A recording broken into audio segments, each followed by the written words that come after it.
how easy is it for you to swallow your pride and apologize to someone? Give an example. Wow. Okay, let me think. I'm gonna definitely call out the pause because people on social media try to be like, women don't know how to take accountability. Look at her. Yeah. Do you agree with that? That women can't take accountability. Yeah. No, I don't. I really don't neither. But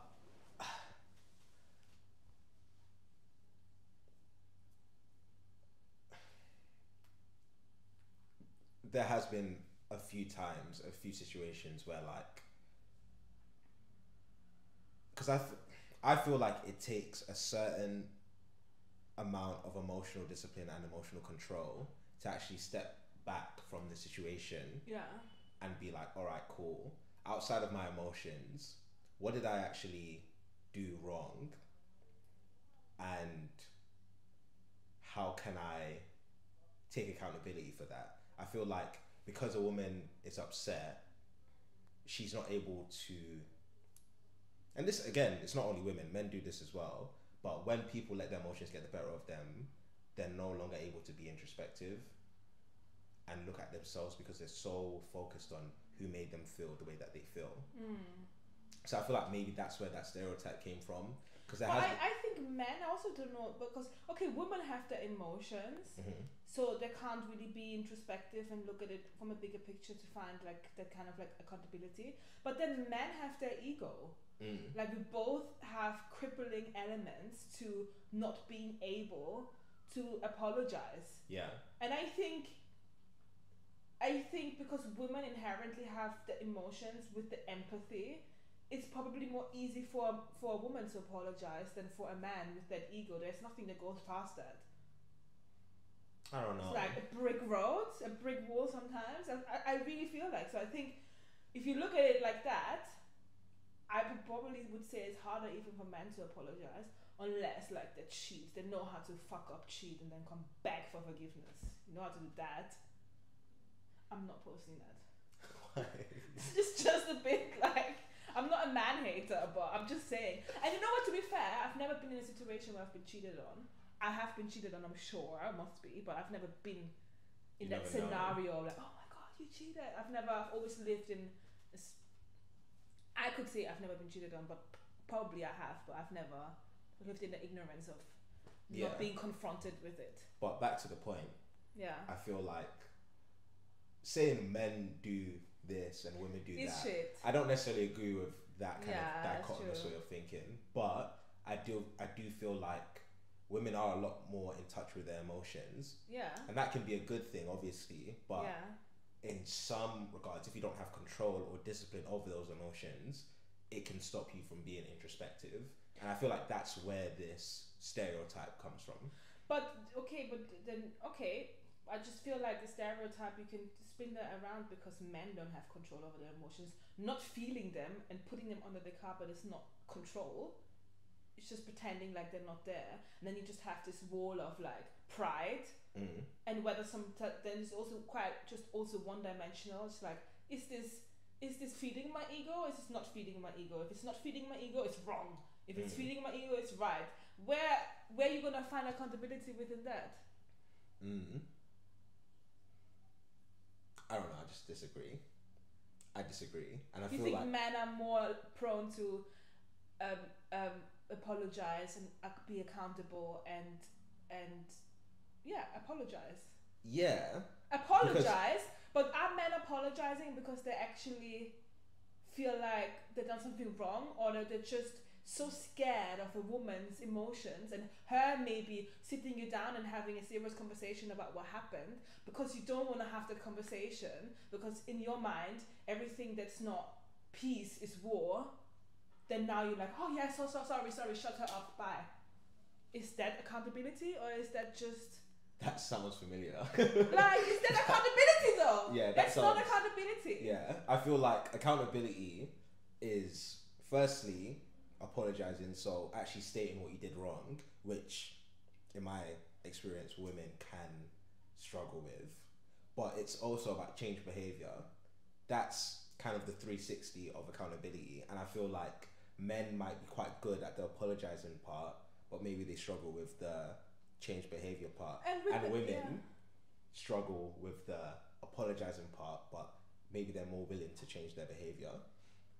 Yes, but then also I feel like, and with the change behavior, I think what comes before the change behavior is actually understanding why somebody's upset. I think men are very quick maybe to apologize. Yeah, yeah, don't cry. Oh, yeah, shut up. I don't want to talk about it. Yeah, yeah, let's not have the conversation. So I'm sorry, but the moment you be like, what you sorry for? It's like ding, ding, ding, ding. You don't have a clue. I'm sorry for. Then they repeat what you said. You actually don't know what you done wrong, because I'd say men are quite selfish. Ooh. But then also not, like, I think it's again a generalization, I guess, because obviously men are providers, they're always so I can't, I guess they're not, but I think emotionally very selfish. What does that mean? It's like, it's not really, you don't really have a, because you're not the carers and nurturers. You just feel like you want to be just at the receiving end of the care and the nurturing. Because maybe, yeah. So when something, I think you're gonna have to explain that a little bit better.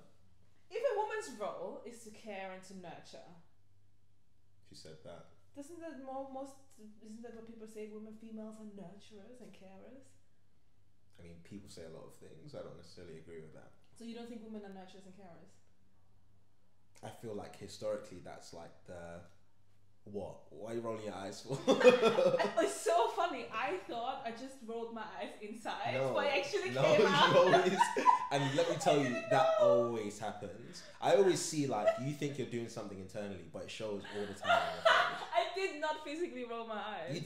What do you think? I looked into your soul and I saw the I didn't eye think roll. you did. No, you rolled your eyes. Well, the camera won't be able to pick it up because they're on the sides. But you rolled your eyes. Really? But wow! I have to be more careful in life. But historically, that is the gender role that women have. Yeah. But I feel like that's damaging to both because it doesn't allow the woman to be angry, or it doesn't allow a woman to be. It's like this whole, for example, this whole strong black woman stereotype. It might be good because, you know, it empowers black women and gives them some independence, but it's a very specific type of woman, and not every single black woman wants to be strong all the time. No, actually, it's funny. I posted it the other day about why are the black women often classed bitter and angry, and you know, it's a question in the card game. And then lots of women reply, it's like, I don't want to be strong, but I just. But they also talk about how they had to be historically, and obviously nobody having their back and having to like do everything themselves. But yeah, most women just don't love that role. Yeah. But going back to the question, I feel like this whole women are nurturers and stuff like that, I feel like there needs to be a balance. And that's why I feel like gender roles, there was no eye roll there. You did well to keep it up. That's why I feel like gender roles are destructive a little bit, because it only allows for one specific type of behavior. Men have to be a certain way, so any man who falls out of that is not going to feel like a man, and women have to be a certain way, so any woman who falls out of that wouldn't feel like they're not being womanly or being ladylike. And I feel like that can lead to destructive behavior, like not being able to take accountability or being too prideful, in the example for men. So yeah, I feel like, I mean, gender roles are gender roles. I think you can always be like, oh, don't put me in a box, or you know, there's not going to be always people being fitting in a box, to be fair, and gender roles are not black and white. But I do think there's a trend in most women being like that, maybe, and most men being like that, a lot more than half. So what, you feel like women are just nurturers? But you feel like they can take accountability? Okay. And my question was, okay, how easy is it for me to swallow my pride and apologize to someone?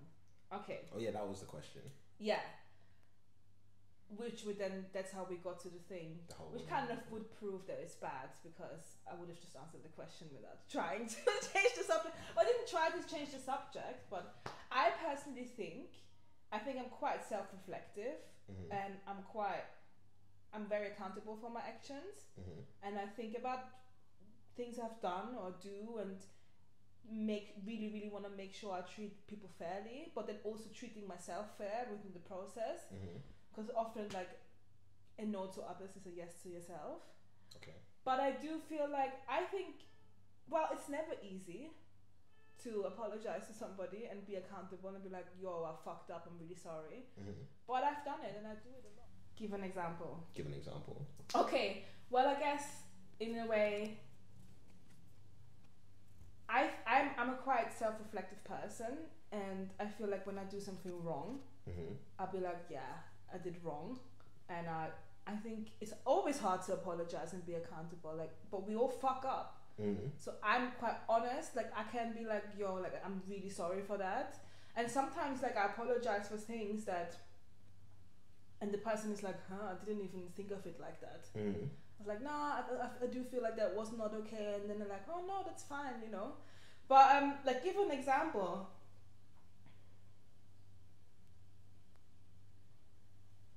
I don't want to get too much into like my ex relationships, I guess, because I don't want to spill their business as well. But there's been arguments before I had like with an ex boyfriend, and then I remember playing like this weird power game with him of like, when I'm telling him like, oh, leave now, and then he would leave, and then I'd be like, oh my god, I can't believe you're leaving. Mm-hmm. And I was like, come back. And then he was just there. I remember this moment actually there. He was standing like outside in the corridor, and then I was like running after him. I was like, and we never had a lot of arguments. So the few arguments we had were quite heated. Mm-hmm.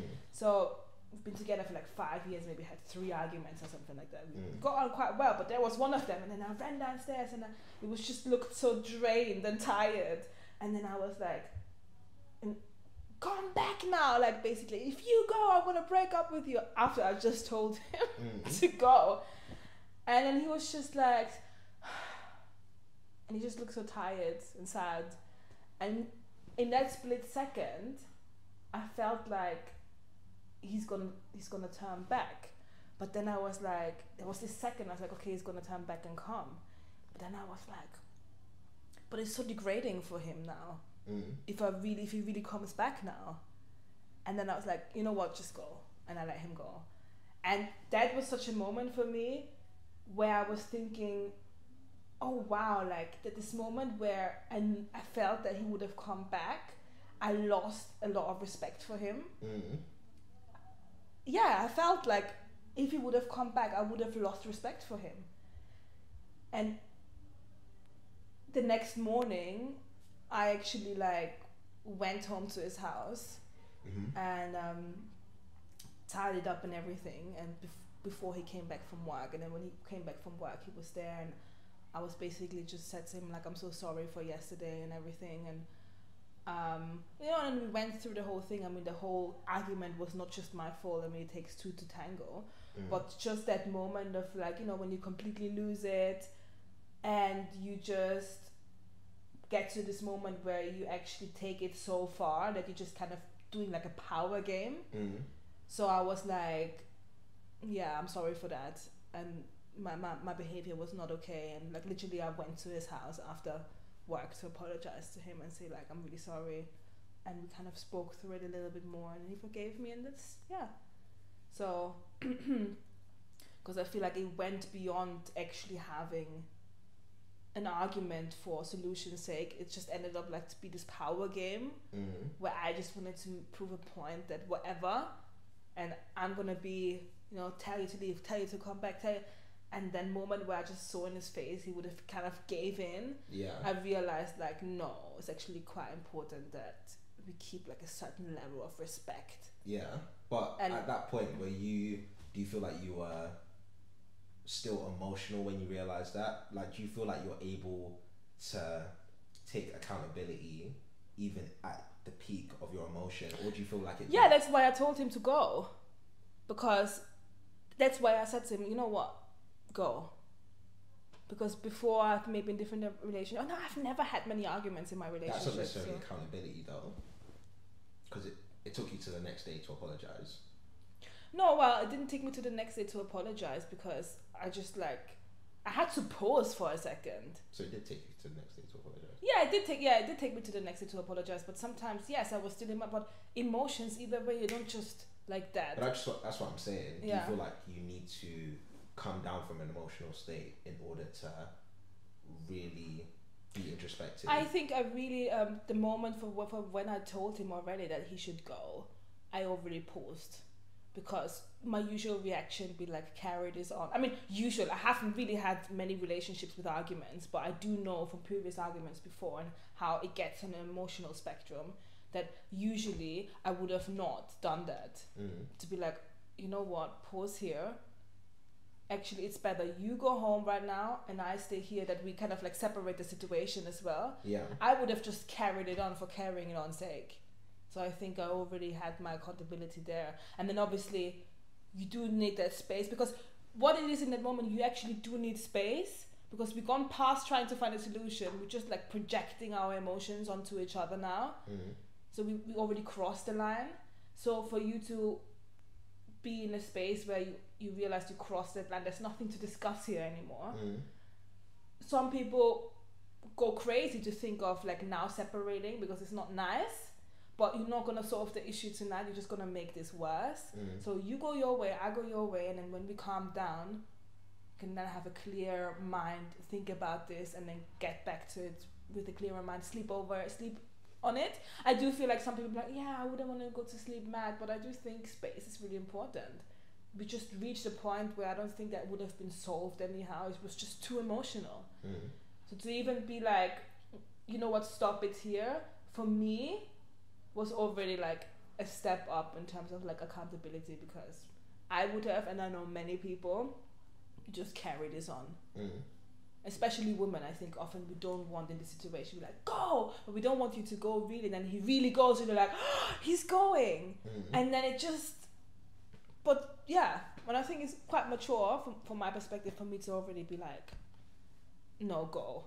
And then when I then calmed down and thought about everything, whether I did feel like I was still having a point with how the argument started, I did still feel like it didn't have to go that far. Exactly, and that's what I apologize for. But I also had a lot of arguments with ex-boyfriends where I had, not this one, but like one guy I was with, where it was like arguments, like I would say certain things in our arguments, but I really meant them. And I know it kind of hurt his feelings, but then after I'll be like, I'm really sorry that I had to say it this way and all this, but I really still mean what I said. Yeah. So, yeah. What about you? I think I find it quite... I think before, I found it quite difficult. And I feel like the difficulty was connected with an arrogance that I had, that I was almost like infallible. Like I couldn't, even though I knew it was capable for me to do wrong, I thought it was very, very rare. I feel you. Yeah, that I was wrong. And like, because it makes sense in my head, it must just make sense to everyone. And I wasn't able to, and when someone didn't latch onto that, I'll be like, why are you being illogical? Obviously it makes sense because it makes sense to me. But like, sometimes, even if something is logical or justifiable, the way you say it, you could be saying it in the wrong way. So even though you are technically right, what I've learned is you still sometimes you have to apologize for the way you say things, because the way you say things could be really what's the word? The way you say things could be really callous, and it could be really like really almost too much to the point. And that's fine if you're talking to someone you don't care about, but if it's someone that you actually care about and you actually value their emotions, then the way you say things is just as important as what you're saying. Yes. And a lot of the times what I was saying was correct, but the way I was saying it was incorrect. But because what I was saying was correct, I didn't think I needed to apologize. But recently I've realized that you should also take accountability for the way that you say things, because the way that you say things is actually really important as well.